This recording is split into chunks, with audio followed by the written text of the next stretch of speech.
I'm Rod Serling. You're listening to the Zero Hour. Rest your eyes.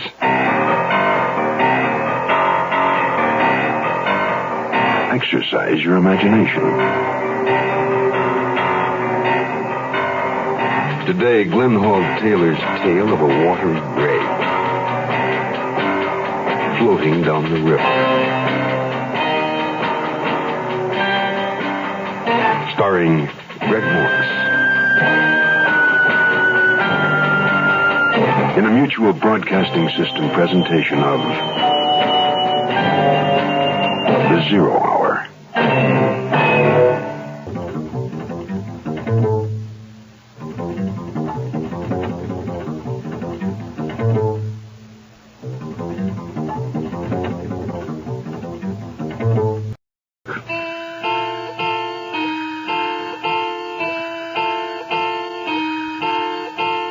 Captain Patra Salonica, skipper of the river barge St. Christopher, emerges from the tiny cabin near the stern of the craft and gazes at the mist settling on the water. For a moment, Captain Salonica is wrapped in thought. Suddenly, the sound of splashing reaches his ears, and he turns to look toward the rail of the barge. A man is pulling himself from the water and climbing aboard.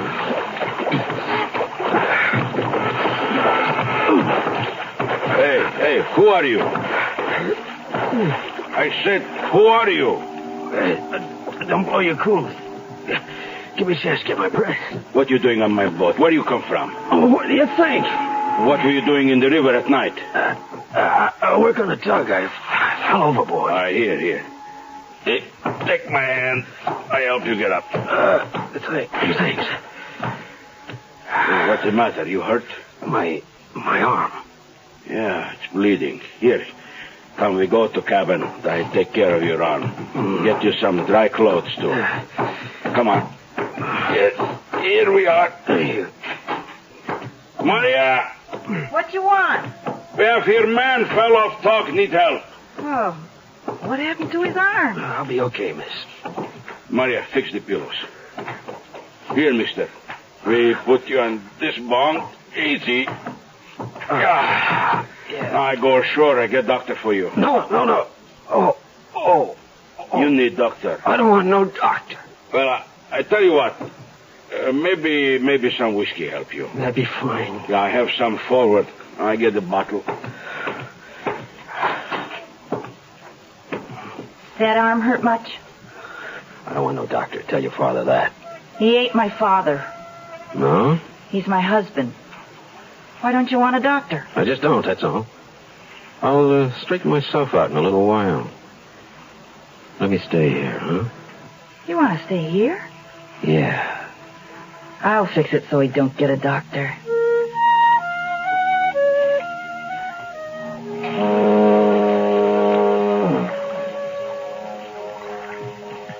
Hi, I'm Harry Dallas, Detective Homicide. Yeah, glad to know you. I'm Dean Rockford, River Patrol. We're looking for a truckload of booze, but the grappling hooks haven't latched on to anything yet. I know what you were looking for. Huh? Yeah. My partner and I, he's still over there in an unmarked car listening to the radio. Chased the truck down here. Wait a minute. Fill me in. How did it start? Well, Robbery and Bunko got a tip about a plot to hijack this load of whiskey at a warehouse a few miles from here. Oh.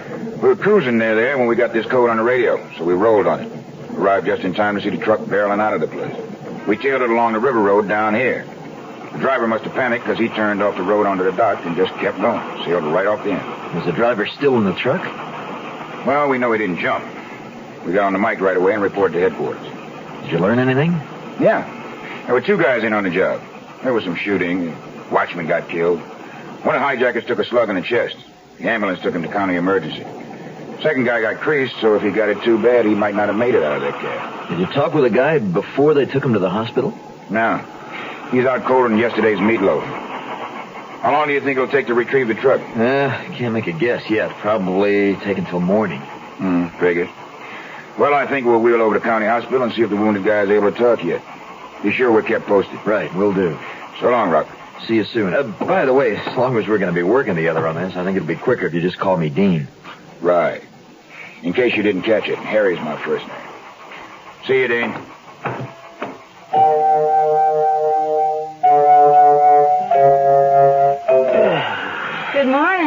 Finally woke up, huh? Hi. Sleep good? What time is it? Nearly 10. Like some coffee? Sounds fine. Where's your husband? On deck, working. Coffee's all made. I'll pour you some. Your name's Mary, ain't it? Yeah, how'd you know? Heard him call you that last night. Here you are. Oh, careful. It's hot. Much obliged. My name's Al. Well, I guess we're introduced. I done like he asked me, Al. Talked him out of going for a doctor. I kind of thought you would, baby. I told him you felt a lot better. I wish I did. Especially now that you and me... that arm hurts. I went ashore this morning. I had to do some shopping.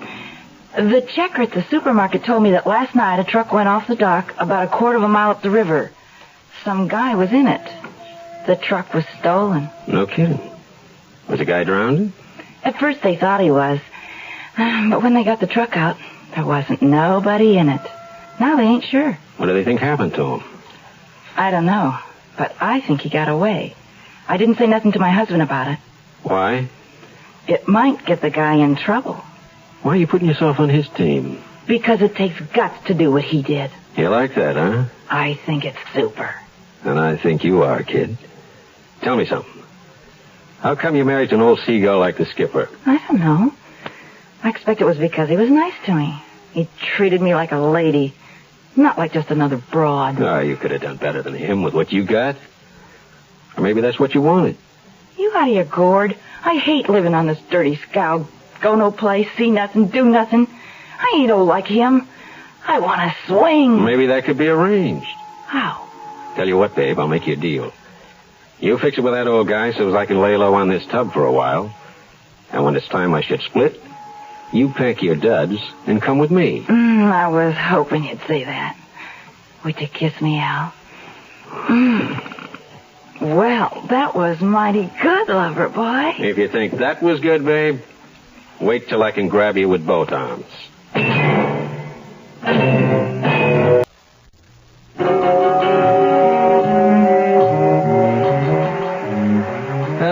Good morning, Harry. Morning, Dean. Report came in, huh? Yeah, just before I telephoned you. Pull up that chair, we'll go over it. What's the scoop? Well, as you know, we finally pulled the truck up. Yeah, how about the driver? And the door next to the driver's seat was open. Now, of course, he still could have been drowned, but they've been dragging the river for the body. And what did you find out? Well, his pal in the hospital finked on him just a little while ago. Driver's name's Al Morgan. That name rings a bell. Yeah, robbery and bunco sent him up a few years ago. He's a rough one. Any leads on where he lives or any places he hangs out? Not yet, but we're checking. I played a hunch early this morning. It didn't work out, though. What was that? There's several barges tied up downriver. I figured that if he was still alive, he might have holed up on one of them, so I checked them all, but none of the captains could give me anything. Morgan's pal told me he was shot in the arm. It could have handicapped him so maybe he didn't survive. Or maybe he made it and still hiding out someplace ashore. None of us liked that short sentence he pulled last time. This time it's murder. If we can grab him, maybe we can put him in a slam for keeps.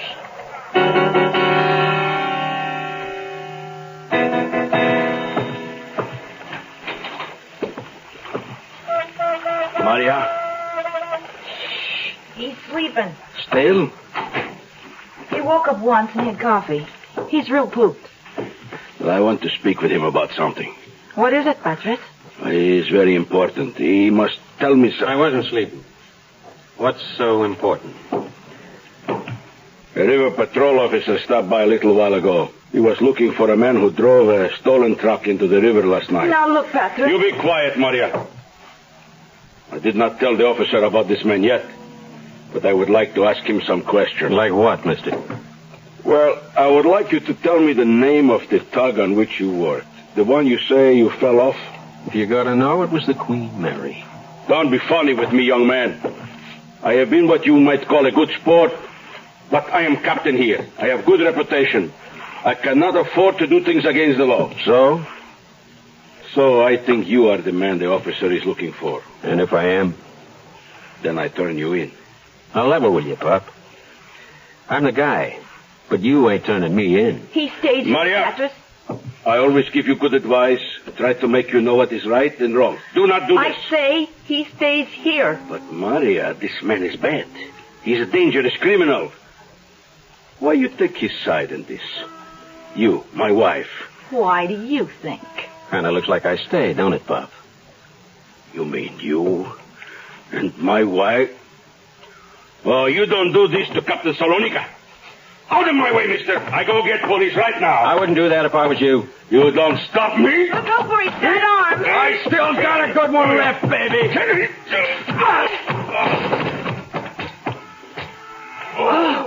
Do you think knocking him out is enough? Do you? No. Baby, you and me are going to get along just great. Open the door. I'm going to drag him out on deck.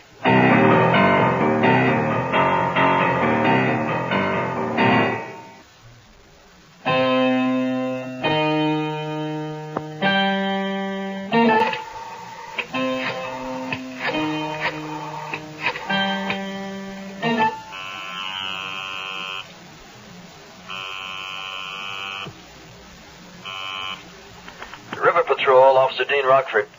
Dean, Harry Dallas. I'm calling about the body your crew picked out of the river just after dawn this morning. You been to the morgue? Mm-hmm. It's not Al Morgan. It's the body of a barge captain. Murder? We suspect it. No knife or bullet wounds on the body and no signs of strangling or blunt instrument work. You think someone, maybe Morgan, might have killed him? It's possible. He might have gotten rid of him so he could use the barge as a hideout. Any identification on him? None. Why don't you go over to the morgue and see if you can recognize it? Right. I'll get on it right away.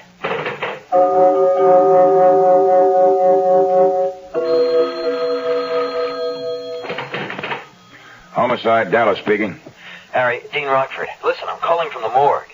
Recognize the guy? Yeah, he's one of the barge captains I question, all right. The only problem is I don't remember his name or which barge he was on. But I'm going to check it out. How? Well, I'll have to do it the hard way. By boarding every one of those barges until I can find the right one.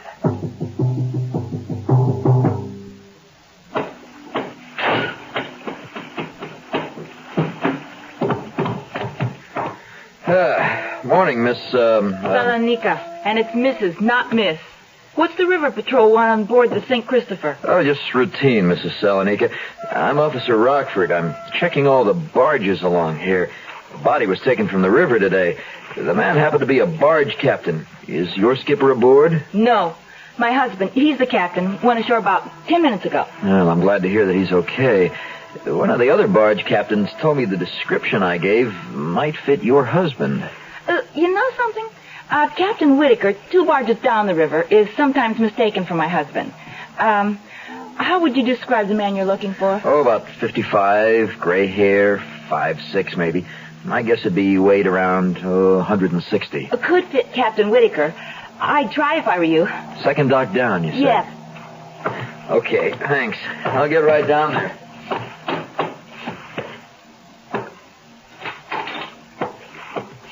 The fuzz gone? Yeah. You heard, huh? I heard, baby. You handled it real good. But that don't mean he won't be back. What can we do? Well, I told you. I'd take you away from this tub so we could do some swinging together. Now I can keep my word. When do we go? Right now, baby. Right now.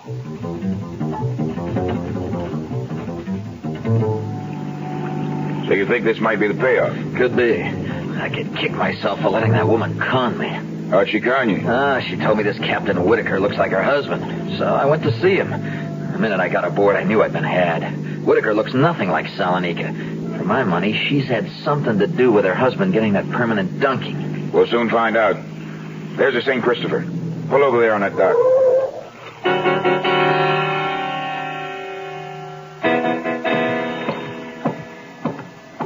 There's nobody aboard this tub.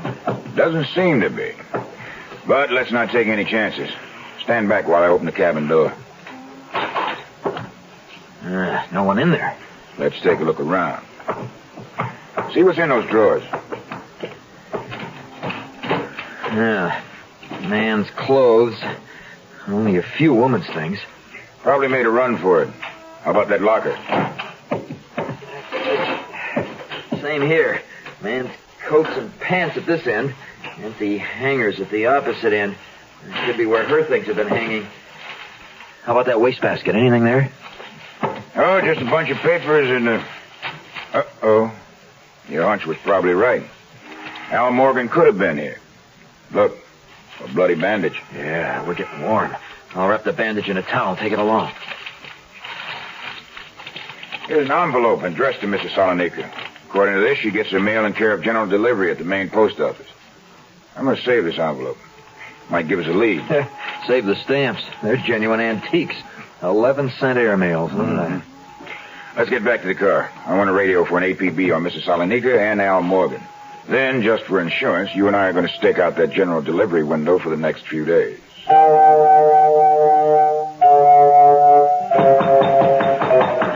I wonder who that is. I know. Hey, Charlie, where's it? Charlie, you so-and-so. Come on, I want to buy a drink. Yeah, let's get the party going. That's a couple of drunks. Hey, Charlie. Well, get rid of them, will you? Okay. Shut up, you guys. What do you think you're doing? Police, thanks for opening up. Saved a lot of trouble. Come on, face the wall. You too, sister. What's the big idea? The big idea is murder, Mrs. Salonika. We've got witnesses who saw your friend Al Morgan kill the watchman at the warehouse. And with your help, we're going to tie him into the death of your husband. How did you know where we were? We followed you from the post office. Which reminds me, Mrs. Salonika, you're going to have a change of address card.